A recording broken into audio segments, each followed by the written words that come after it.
What's going on, guys? It's Pete Nova from the Face Off Sports Network. I am back with my Week 6 defensive streamers to target to help you win your fantasy football matchups.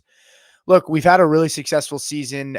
We had another great week last week. The three defenses that we targeted all finished inside the top 10. That would be the Denver Broncos, the Commanders, and the Patriots.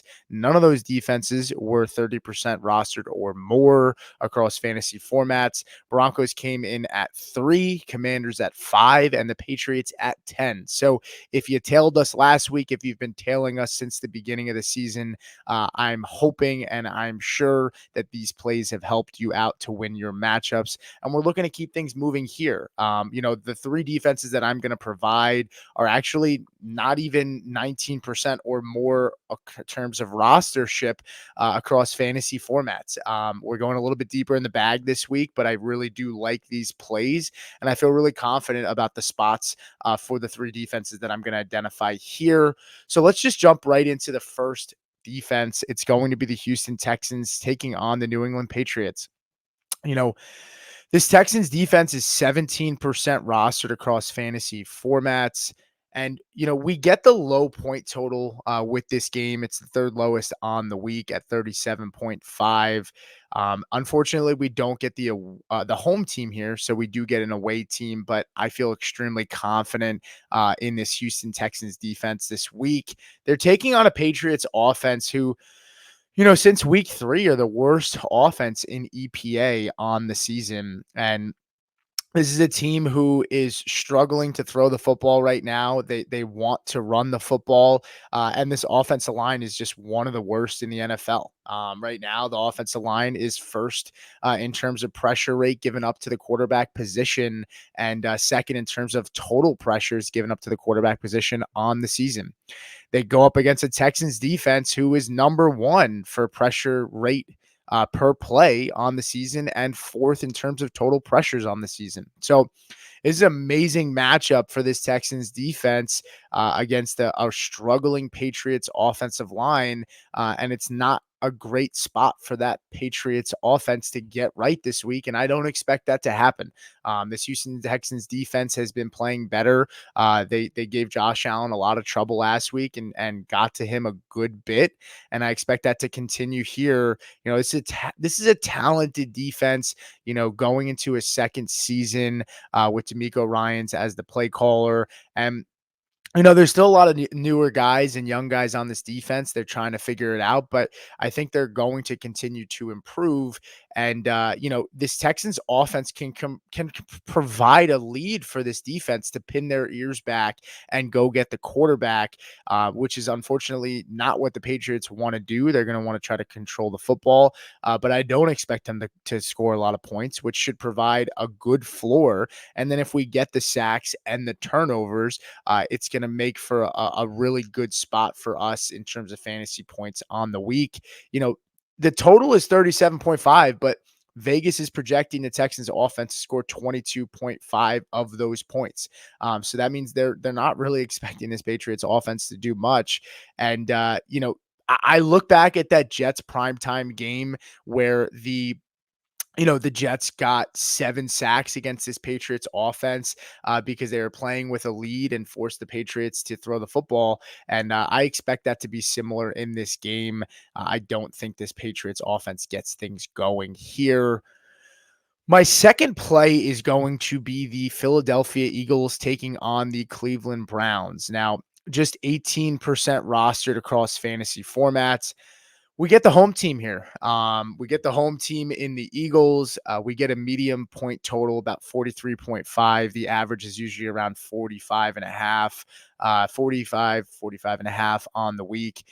So we get a medium point total here, nothing too crazy. But, this Cleveland team, since week 3, they're right next to the Pats at 31st in EPA on the season since week 3. And they're the worst team in EPA in the entire NFL.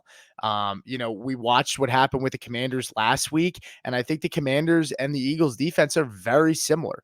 You have 2 new systems with Dan Quinn and Vic Fangio, and these defenses, the Commanders were able to get it figured out last week. They've been improving every week. And you get an Eagles defense who got embarrassed against the Buccaneers. Their offense couldn't score many points, and their defense was just wasn't great. But that's a really good offense in the Bucks, and they've been able to do that a lot to defenses this season. But you get the Eagles with extended rest. They did have the bye week last week, and I think Vic Fangio is probably feeling it a little bit because this defense hasn't been great, but there's a lot of talent on this defense. And so the extra time to prepare, the extra time for these young players who are trying to learn a system to prepare, and they're probably salivating against the Cleveland Browns offense, who has just been an absolute disaster this entire season. Deshaun Watson has just not been good, and it doesn't look like they're turning it over to Jameis Winston this week. And as long as Deshaun Watson's the quarterback and this offense is going to continue playing the way they are without Nick Chubb, who should be coming back soon, I want to continue targeting defenses against this offense. Cleveland, they're number one in terms of total, pressures given up on the season. They're sixth in pressure rate. They've had a really banged up offensive line. They could get more reinforcements coming back this week if they get healthier. So we should monitor that. But I still like the Eagles in this spot. And, the Eagles defense, they aren't the best when it comes to generating pressure, only 25th in terms of pressure rate. So something has to give here. Either that, I'm expecting it to be somewhere in the middle where we get, 3 to 4 sacks on Watson, maybe a turnover here. I don't expect this Eagles defense to get 6, 7 sacks. It'd be nice, but I don't expect it, even though this Browns offense has been susceptible to giving up, some of the highest in the NFL in terms of pressures. So, we'll see, but I do think this Eagles defense with extended rest is a really good play here. They should be available in almost all leagues, being 18% rostered across fantasy formats. And my last play here, it pains me to say the Indianapolis Colts against the Titans is a play that I want to go with, but the numbers are aligning here, and I'm looking for a third defense that I like the matchup that's not heavily rostered. This is going to be a really deep play, guys. I don't want this to be the team that I am rostering or starting over the other two, but if you miss out on the other two, I definitely like them in this spot. This Colts defense is only 7% rostered across fantasy formats. Like I said, it's a deep play, but it should be a really good spot for this Colts defense. Right now, we do get the away team, so that's not great. We don't get a crazy low point total, about somewhere in the middle there. But this Titans team, I mean, their offense is third worst in EPA on the season, and they're fifth worst since week 3. The Titans actually give up the most fantasy points to defenses in the entire NFL. So that is something to monitor. They've given up multiple defensive touchdowns this season, and Will Levis is banged up right now. So we've seen it with Will Levis. I mean, he is a turnover machine right now. He could be playing banged up, which, they'd probably try to lean on the run.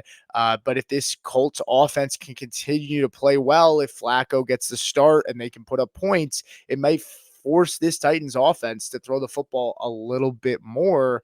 And, that would bode well for the Colts here in this spot. The Colts defense is not great. They're 20th in terms of EPA, but they have been improving. If you look at where they are, they've been okay, but it's not amazing. But again, this is what you get with a deep play. It's a divisional game, so I think both of these teams will play tough. But we're looking for maybe a couple of turnovers in this game. And again, this is the Titans offense that just hasn't been great and is susceptible to turning the football over in a defensive in a divisional game. So that's going to be my deep play there. Let's keep it rolling, guys. If you have questions, about defenses that maybe aren't talked about here. I'd love to tell you, which ones to start. If any of these defenses are worth rostering over the ones you currently have, continue to ask me questions. You can find me on Twitter at Supernova38 with two R's. If you have questions, like I said, drop them in the bottom of the YouTube, and I'll see you guys next week.